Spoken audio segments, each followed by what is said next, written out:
Magandang umaga, Pilipinas. Alamin natin ang magiging lagay at taya ng panahon ngayong araw ng Biyernes, 17 July 2026. Sa kasalukuyan, patuloy pa rin nakakaapekto ang southwest monsoon o yung ating hanging habagat na bahagi ng extreme northern Luzon. Samantalang nalalabing bahagi naman ng ating bansa, asahan naman natin ang mga localized thunderstorms. Para sa ating general area forecast, inaasahan pa rin na ang Metro Manila at ang buong Luzon, ang buong Visayas, ganoon na rin sa buong Mindanao, ang bahagi hanggang sa maulap na kalangitan na may pulupulong pag-ulan, pagkidlat at pagkulog. Para sa ating flight level wind chart, asahan pa rin natin na dito sa may bahagi ng 2,500 at 5,000 feet, inaasahan sa may extreme northern zone, makakaranas tayo ng malalakas na southwesterly winds. Samantala, dito naman sa bahagi naman ng nalalabing bahagi ng Luzon, ganun na rin sa Visayas, asahan din natin yung katamtaman na southwesterly winds. Pagdating naman dito sa may bahagi ng Mindanao, inaasahan naman ang hangin na nagmumula sa timog o timog kanluran. Para naman sa 10,000 at 18,000 feet, asahan naman natin ang mga variable winds magmula Luzon hanggang Mindanao.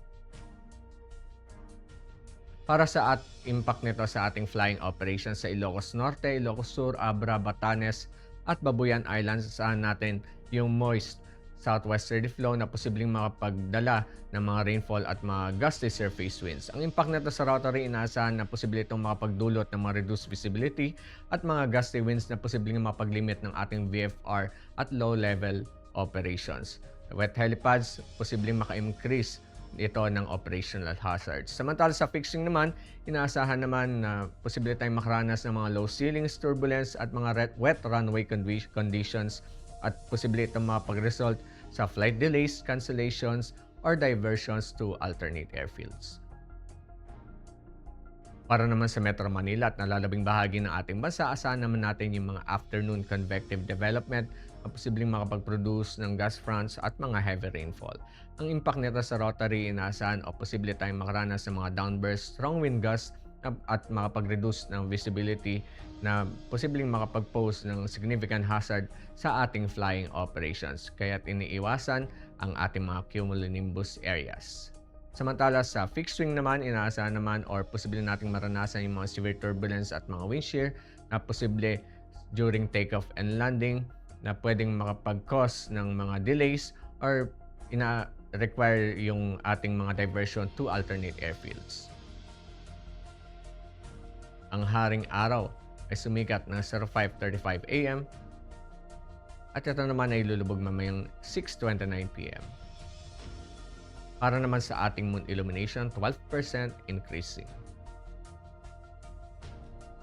At para manatiling updated sa lagay at taya ng panahon, i-follow lamang ang Air Force Weather Center sa aming mga official social media accounts.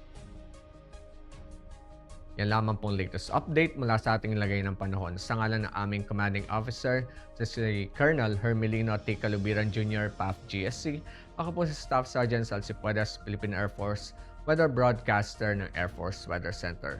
Muling magandang umaga, Pilipinas.